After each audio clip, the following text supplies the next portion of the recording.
देखिए, आज हम लोग स्टार्ट करेंगे। आज है लेक्चर नंबर फर्स्ट फिजिक्स का, जिसमें आईआईटी फाउंडेशन सीरीज स्टार्ट करेंगे, जिसमें क्लास 7, 8, 9th, 10th सभी में फर्स्ट लेसन में आपको यूनिट एंड डायमेंशन देखने को मिलेगा। इसको से साथ साथ 11th का भी जब पढ़ेंगे तो उसमें भी आपको यूनिट एंड डायमेंशन मिलेगा। तो हमने एक ऐसा सीरीज स्टार्ट कर रहे हैं जिसमें 7th का बच्चा हो, 8 का हो, 9th, 10th, 11th सारे को इसमें कवर हो जाएगा। ठीक है, तो हम लोग आज स्टार्ट कर लेते हैं यूनिट एंड डायमेंशन। तो यूनिट डायमेंशन चैप्टर का नाम है, जिसमें हम लोग को पहले पढ़ना है फिजिकल क्वांटिटी। तो फिजिकल क्वांटिटी पढ़ेंगे और उसमें फिजिकल क्वांटिटी कितने प्रकार का होता है, कितना टाइप्स होता है, उसको पढ़ेंगे। और तब उसमें हम लोग उस क्वांटिटी को यूनिट कैसा होगा, उस क्वांटिटी का डायमेंशन कितना होगा, ये सब के बारे में हम लोग डिस्कस करेंगे। तो हम लोग स्टार्ट करते हैं आईआईटी फाउंडेशन सीरीज का फर्स्ट लेसन फिजिक्स का, जिसमें लेसन नंबर 1। चलिए, तो लिखा हुआ है फिजिकल क्वांटिटी। फिजिकल क्वांटिटी कहते किसे हैं? तो आपको यहां पर लिखा हुआ है all quantities that can be measure called physical quantity. एक डिफिनेशन और लगा सकते हैं कि those quantity which are required to understand the law of physics. जैसे कि यहां पर आपको हम एक लॉ दे रहे हैं, F is equal to ma। ये सब लोग जानते होंगे, नहीं जानते होंगे तो हम लोग इसको जानेंगे आगे।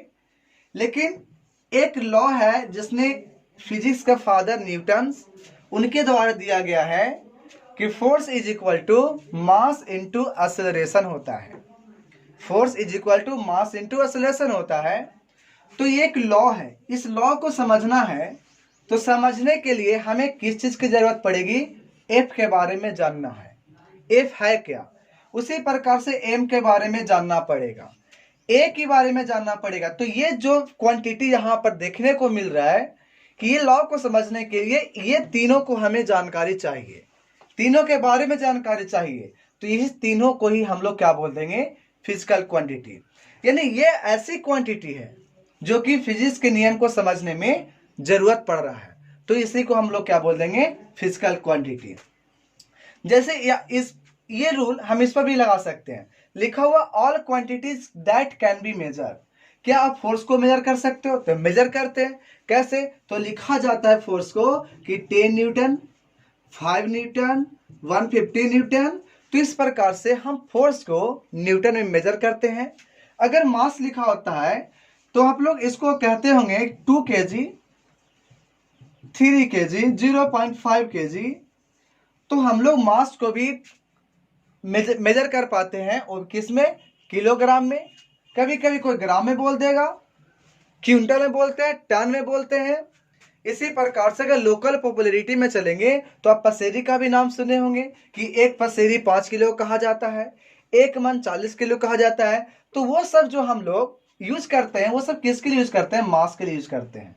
इसका मतलब जो मास हो गया, ये भी क्या है? फिजिकल क्वांटिटी, क्योंकि हम इसे मेजर कर पा रहे हैं। और दूसरी तरीका से हमको इस लॉ को समझने में हमको एम की जरूरत पड़ रही है, इसलिए ये भी फिजिकल क्वांटिटी होगा। एक्सेलरेशन, आप जानते हो कि गाड़ी जो 2 व्हीलर हो, 4 व्हीलर हो, ठीक है, चाहे कोई भी हो, उसमें क्या होता है? एक्सेलरेटर होता है। एक्सेलरेटर का काम क्या होता है? तो जैसे एक्सेलरेटर हम लोग देते हैं तो गाड़ी का स्पीड क्या होता है? बढ़ जाता है। एक्सेलरेटर को डाउन करते हैं, गाड़ी का स्पीड कम हो जा रहा है। तो वो जो घटाव बढ़ा रहा था, जो उसको क्या करे, उसको मेजरमेंट में घट या बढ़ रहा था, ठीक है, उसके स्पीड को बढ़ाए कभी घटाए, तो इसका भी कुछ काम है। तो इसका भी हम लोग मेजर करते हैं किसमें? तो मीटर बटे सेकेंड स्क्वायर में। ठीक है, तो इस तरह से हम कहेंगे कि एक्सेलरेशन को भी मेजर कर पाए, यानी ये भी फिजिकल क्वांटिटी होगा। तो एफ भी होगा, मास भी होगा, ए भी होगा। इसी प्रकार से अगर टाइम की बात करेंगे, टाइम है फिजिकल क्वांटिटी की नहीं? तो आप देखोगे कि एक्सेलरेशन जब निकालोगे तो स्पीड बाई टाइम आएगा। तो बताइए कि ये भी एक रूल है, ये भी रूल है, और इसको भी समझने के लिए हमें एक्सेलरेशन के बारे में जानना होगा। तो ये भी फिजिकल क्वांटिटी। v के बारे में जानना होगा, यानी आपको वेलोसिटी के बारे में जानना होगा, आपको ये भी फिजिकल क्वांटिटी, t के बारे में यानी टाइम के बारे में जानना होगा, तो ये भी फिजिकल क्वांटिटी होगा। तो टाइम भी फिजिकल क्वांटिटी। लेंथ क्या होता है, तो आप सुने होंगे अगर यहां से यहां जा रहे हो तो ये डिस्टेंस कहलाता है। तो डिस्टेंस ही एक प्रकार का क्या है, लेंथ है। या आप यहां से यहां डायरेक्ट मिलाते हो तो इसे डिस्प्लेसमेंट कहा जाता है, तो भी एक प्रकार का ये क्या है, लेंथ है। तो लेंथ भी फिजिकल क्वांटिटी होगा। मास को देखा, फोर्स को देखा। अब वर्क डन, तो आपको फॉर्मूला दिया जाएगा कि work done is equal to force into displacement होता है। जब फोर्स देख रहे थे फिजिकल क्वांटिटी है, डिस्प्लेसमेंट अभी हमने देखा कि डिस्प्लेसमेंट डायरेक्ट जो मिलाते हैं उसको डिस्प्लेसमेंट कहते हैं, और ये क्या है, लेंथ है, तो ये भी फिजिकल क्वांटिटी। मतलब फोर्स और डिस्प्लेसमेंट दोनों मिलाएंगे तो वर्क आएगा, तो वर्क भी क्या होगा, फिजिकल क्वांटिटी। और इससे हम लोग मेजरमेंट करते हैं जूल में, और या तो अर्ग में करते हैं इसको मेजरमेंट। तो इस प्रकार से हमारा time, length, mass, force, work done, linear momentum, torque, impulse, ये सब जितने भी हैं बहुत सारे ऐसे आएंगे, इलेक्ट्रिक फील्ड सब आएंगे, सब के सब आपको फिजिकल क्वांटिटी के नाम से जाने जाएंगे, और सारे के सारे फिजिकल क्वांटिटी होंगे। चलिए नेक्स्ट यहाँ पर है मेजरमेंट। मेजरमेंट क्या होता है, मेजरमेंट क्या होता है, जैसे आप दो दोस्त होंगे तो आपके गार्जियन बोलते हो कि वो तुमसे तेज है या तुमसे वो कमजोर है, तो क्या किया जा रहा है, तो कभी किसके रूप में कमजोर और तेज कहा जा रहा है, तो पढ़ाई के बारे में। जब पढ़ाई के बारे में लेकर कह रहे हैं कि हाँ ये ज्यादा है ये कम है, तो क्या क्वांटिटी कैसा ले रहे हैं, सेम चीज ले रहे हैं ना। कैसे कह दिए, ये पढ़ाई में तेज है और इसके बारे में कह रहे हैं कि नहीं मोटाई में ये कम है, इसके में ताकत कम है, ये तो नहीं कहा जा रहा है। जब भी कंपैरिजन करते हैं तो सेम टाइप का क्वांटिटी लेना होता है। अगर हम यहाँ पर बोलेंगे मोटा में, तो बोलेंगे यार ये मोटा है तो ये मोटा कम है, तो ये मोटा के रूप में हम इसको ले रहे थे। वेट में ले सकते हैं, मतलब जब भी कंपेयर करेंगे तो भी हम लोग सेम क्वांटिटी के बीच में ही कंपेयर करते हैं। तो जो कंपेयर करते हैं कि कितना से ज्यादा है, तो उसी को हम लोग कहते हैं, वही हमारा क्या हो गया, मेजरमेंट। यानी मेजरमेंट एक प्रकार का क्या था, कंपैरिजन था। ठीक है, चलिए, तो measurement is the comparison of quantity with a standard. अब स्टैंडर्ड क्या होता है, स्टैंडर्ड के साथ क्वांटिटी। जैसे बोल दें कि एक 2 kg है और एक 5 kg है, दोनों में कंपेयर कीजिए, तो स्टैंडर्ड हम कहते हैं जो यूनिट यूज करते हैं ना, केजी, मीटर, सेकेंड, ये सारे के सारे को हम लोग क्या बोलते हैं, स्टैंडर्ड कहते हैं। तो ये जो स्टैंडर्ड था इसको साथ में रखेंगे तभी हमको ठीक है, तभी हमें पता चल पाएगा कि ये क्वांटिटी दोनों सेम क्वांटिटी है। अगर हम बोल देते हैं कि 2 kg और 5 मीटर कौन बड़ा, तो इसमें हम कंपेयर नहीं कर सकते। कारण क्या था, ये दूसरी क्वांटिटी और ये वाला दूसरा क्वांटिटी है। तो हम कंपेयर तब करेंगे जब सेम फिजिकल क्वांटिटी होना चाहिए। ठीक है, तो स्टैंडर्ड का मतलब क्या हो गया, यूनिट। जो यूनिट यूज करते हैं उसी को हम लोग क्या बोलते हैं, स्टैंडर्ड। ठीक है, तो यहाँ पर मेजरमेंट क्लियर हो गया कि मेजरमेंट क्या है, एक प्रकार कंपैरिजन है। और किस में कंपैरिजन है, तो सेम टाइप के क्वांटिटी में कंपैरिजन है। ठीक है, या तो किसी तरीका का क्वांटिटी हो लेकिन सेम टाइप होना चाहिए। अगर मास लेते हो तो मास ही लेना है, लेंथ लेते हैं तो लेंथ लेना है, लेकिन एक मास और एक लेंथ लेंगे तो दोनों में कोई कंपैरिजन नहीं होगा। यानी ये हमारी फिजिकल क्वांटिटी के अंतर्गत नहीं आएगा। सॉरी, आएगा फिजिकल क्वांटिटी के, मतलब इसको मेजरमेंट दोनों को नहीं कर पाएंगे कि कौन बड़ा कौन छोटा, दोनों कंपेयर नहीं कर पाएंगे। कंपेयर कब होगा, जब सेम फिजिकल क्वांटिटी होगा। चलिए ठीक है, चलिए अब आगे देखते हैं। अब यूनिट्स क्या होता है, तो अभी हमने देखा था कि जैसे यहाँ पर 5 kg लिए तो इसे हम लोग बोल दिया स्टैंडर्ड। तो इसी स्टैंडर्ड को जो यूज करते हैं, इसी स्टैंडर्ड को क्या बोलते हैं, यूनिट बोलते हैं। ठीक है, तो जो भी मेजरमेंट जो हम करेंगे उस सब के सब स्टैंडर्ड के बिना नहीं हो सकता है, स्टैंडर्ड लगाना पड़ेगा। तो उसी स्टैंडर्ड को क्या बोलेंगे, यूनिट्स। तो एक बार देख लेते हैं, कहा जा रहा है all physical quantities are measured with respect to a standard magnitude of the same physical quantity and these standard are called units। तो मेजरमेंट के बाद ही यूनिट आता है। तो मेजरमेंट में देखे थे कि सेम फिजिकल क्वांटिटी होनी चाहिए तब हम उसको कंपेयर कर सकते हैं। उसके बाद मतलब कंपेयर हो गया, इसका मतलब कि वो मेजरमेंट हो गया।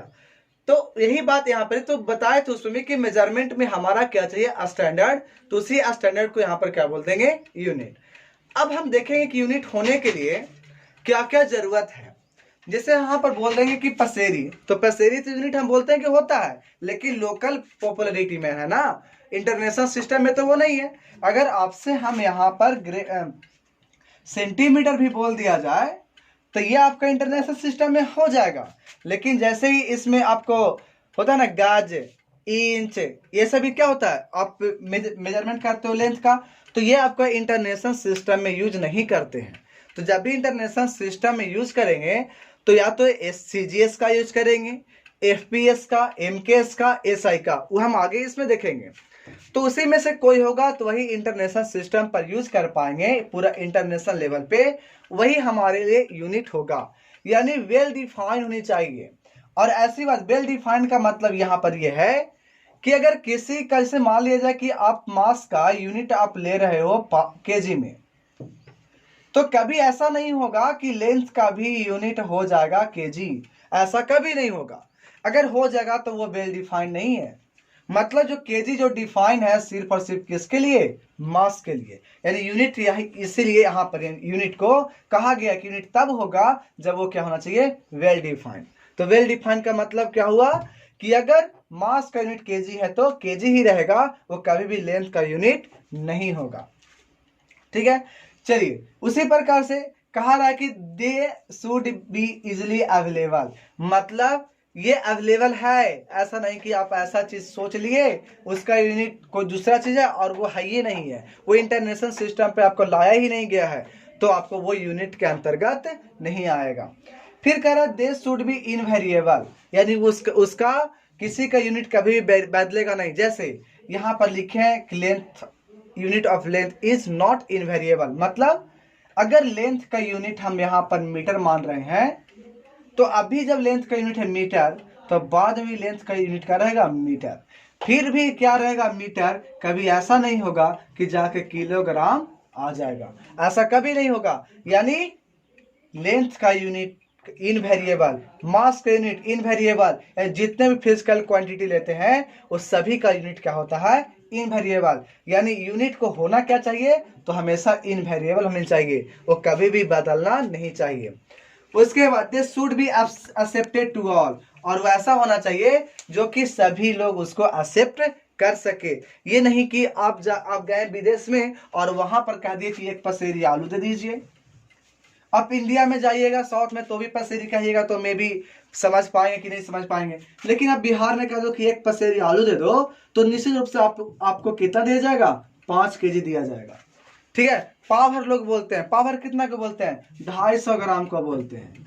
तो इसे लोकल पॉपुलरिटी में है, ना कि पूरा इंटरनेशनल में। तो ऐसा जो यूनिट है ये हमारा एक्सेप्टेबल टू ऑल नहीं है। ठीक है, एक्सेप्टेबल टू ऑल कौन सा है, केजी, ग्राम, ये एक्सेप्टेबल है। लेकिन आपको एक पसेरी कहा जाए तो ये आपका एक्सेप्टेबल नहीं है। क्विंटल नहीं है, टन नहीं है। ठीक है, विदेश में टन, वहां पर केजी ही बोला जाएगा कि इतना केजी आया है। ओके, तो इस प्रकार से हम अभी यूनिट देख रहे थे। चलते हैं आगे। फंडामेंटल और बेस फिजिकल क्वांटिटी। तो देखिए इसको समझते हैं हम लोग कुछ हिंदी के वर्ड से। तो आप लोग कहीं पढ़े होंगे हिंदी में वर्ण, जिसमें पढ़े होंगे स्वर वर्ण। ठीक है, स्वर वर्ण का डिफिनेशन क्या होता था, तो ये पढ़े होंगे कि स्वर वर्ण उन वर्णों को कहा जाता है जिनके उच्चारण में दूसरे की सहायता नहीं लिया जाता है, यानी खुद ये क्या होंगे, इंडिपेंडेंट होंगे। जब इंडिपेंडेंट हो इसे आप बोलते हो तो क्या दूसरे पर डिपेंड कर रहे हैं, नहीं कर रहे हैं। तो वही बात यहाँ पर फंडामेंटल में होगा, यानी ऐसा फिजिकल क्वांटिटी है ये जिसको मेजरमेंट करना हो तो किसी दूसरे क्वांटिटी की जरूरत इसमें नहीं होगी। ये खुद आप अपने आप में क्या होंगे, इंडिपेंडेंट होंगे, दूसरे पर डिपेंड नहीं करेगा। तो ऐसी ही क्वांटिटी को क्या बोलते हैं, फंडामेंटल या तो बेस फिजिकल क्वांटिटी। जैसे एग्जांपल में देख लीजिए लेंथ। लेंथ यहाँ पर लिखा हुआ है तो लेंथ का यूनिट क्या होता है, मीटर। क्या इसमें दूसरा कोई यूनिट आया क्या, जैसे लेकिन अगर हम बोल दे वेलोसिटी, तो वेलोसिटी का फॉर्मूला होता है डिस्प्लेसमेंट बाय टाइम। तो डिस्प्लेसमेंट क्या होता है, एक लेंथ का होता है, तो ये होगा मीटर में और टाइम का होगा सेकेंड में। तो यहाँ पर वेलोसिटी को जब मेजरमेंट कर रहे थे तो हमको डिस्प्लेसमेंट की जरूरत पड़ी, और टाइम को मेजरमेंट कर रहे थे तो भी हमको, मतलब वेलोसिटी को मेजरमेंट कर रहे थे तो हमको डिस्प्लेसमेंट की जरूरत पड़ी और साथ ही साथ टाइम की भी जरूरत पड़ी। लेकिन जब हम टाइम को मेजरमेंट करेंगे तो हमेशा सेकेंड में ही होगा, इसको किसी दूसरे की जरूरत नहीं पड़ेगा। तो ऐसी क्वांटिटी को हम लोग क्या बोलते हैं, फंडामेंटल क्वांटिटी बोलते हैं। जैसे those physical quantity which are completely independent of each other and all other, ठीक है, कॉल्ड फंडामेंटल क्वांटिटी। ठीक है, जैसे length, mass, time, electric current, temperature, luminous intensity, amount of substance, ये 7 ऐसे फंडामेंटल क्वांटिटी है जो दूसरे पर जरूरत नहीं पड़ता है। इसमें दो और आपको क्वांटिटी आएगा जिसको सप्लीमेंट्री बोलते हैं, जिसमें आपको कहा जाएगा प्लेन एंगल और सॉलिड एंगल। तो 2 ऐसे भी और फंडामेंटल क्वांटिटी के अंतर्गत आते हैं। ठीक है, कौन कौन, तो एक और लिख सकते हैं, प्लेन एंगल इसको बोला जाता है, और उसके बाद सॉलिड एंगल कहा जाता है। ठीक है, तो प्लेन एंगल और सॉलिड एंगल कहा जाता है। तो ये भी फंडामेंटल क्वांटिटी के अंतर्गत आता है, और इसे दोनों को सप्लीमेंट्री फंडामेंटल क्वांटिटी के अंतर्गत इसे रखा जाएगा। अब इसके बाद आता है डिराइव्ड फिजिकल क्वांटिटी। ठीक है, derived physical quantity, derived physical quantity, इसको हम लोग बोल सकते हैं व्यंजन वर्ण के जैसा। ठीक है, यानी वॉवेल जिसको हम लोग कॉन्सोनेंट कहते हैं, उसमें क्या होता है व्यंजन वर्ण से आप क्या बोलते हो ना, तो का लिखते कैसे हैं, तो पहले इसमें अगर आ जोड़ते हैं तब हमें ये पूरा का लिखाता है। तो इसमें ये था का, जिसमें हम लोग क्या जोड़ दिए, स्वर, और तब हमको बन गई है व्यंजन। वही प्रकार यहां से है कि जब वेलोसिटी को हमको मेजरमेंट करना होगा तो हमें मीटर की भी जरूरत पड़ेगी और सेकेंड को भी जरूरत पड़ेगी। मीटर कहां से आएगा, तो डिस्प्लेसमेंट के लिए आ जाएगा मीटर।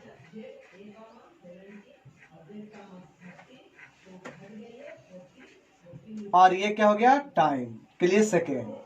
उसी प्रकार जब को सॉल्यूशन करना होगा तो इसका फॉर्मूला होता है वेलोसिटी अपॉन टाइम। तो देखिए, आपको वेलोसिटी मेजर करना था, डिस्प्लेसमेंट की जरूरत पड़ा, फिर टाइम की जरूरत पड़ा, और दोनों के दोनों क्या था, तो आपका यहाँ पर फंडामेंटल था। तो जैसे ही हम लोग डेराइव्ड क्वांटिटी को यूज कर रहे थे, मेजरमेंट कर रहे थे, तो हमें फंडामेंटल क्वांटिटी की जरूरत पड़ी। तो लिखा हुआ होगा कि those quantity which are completely dependent on fundamental quantity, यानी पूरा डिपेंड किस पर करेगा, फंडामेंटल पे। अगर फंडामेंटल क्वांटिटी नहीं रहेगा तो हम डिराइव्ड क्वांटिटी को डिफाइन नहीं कर पाएंगे, इसको मेजरमेंट नहीं कर पाएंगे। यानी इसको मेजरमेंट करना हो तो ये डिपेंड किस पर इसको होना पड़ेगा, फंडामेंटल पे, यानी फंडामेंटल को यूज इसको करना पड़ेगा। तो इसी प्रकार सोचिए कि ऑसिलेशन जब करेंगे तो होगा वेलोसिटी बाय टाइम। तो वेलोसिटी भी क्या है, तो डिराइव क्वांटिटी है, और जब खुद डिराइव था और फिर से फंडामेंटल आ जाएगा तो इस तरह से क्या होगा, मीटर पर सेकेंड स्क्वायर। यानी ये जो है ऑसिलेशन, ये आपको मीटर पर भी डिपेंड कर रहा है और टाइम यानी सेकेंड पर भी डिपेंड कर रहा है। इसके आधार पे कह सकते हैं कि जो ये क्वांटिटी 2 फंडामेंटल क्वांटिटी पर डिपेंड कर रहा है, इसके आधार पे ये क्या कह सकते हैं कि ये होगा डिराइव्ड फिजिकल क्वांटिटी। तो कल हम लोग जो नेक्स्ट क्लास में पढ़ेंगे सिस्टम ऑफ यूनिट पढ़ेंगे। तो सिस्टम ऑफ यूनिट में जो देखेंगे यहाँ पर 4 तरह का सिस्टम ऑफ यूनिट देखेंगे। तो नेक्स्ट क्लास में सबसे पहले पढ़ेंगे सीजीएस सिस्टम ऑफ यूनिट, फिर पढ़ेंगे एपीएस सिस्टम ऑफ यूनिट, और फिर पढ़ेंगे एमकेएस सिस्टम ऑफ यूनिट, और लास्ट हम लोग को पढ़ना एसएस सिस्टम ऑफ यूनिट। इसके बाद क्वेश्चन करेंगे। ठीक है, क्वेश्चन जो होगा वो आपका लेवल जाएगा जेई का। ठीक है, मतलब आईआईटी फाउंडेशन 3 चल रहा है तो उसी बुक को लेकर के हम आगे बढ़ेंगे। ठीक है।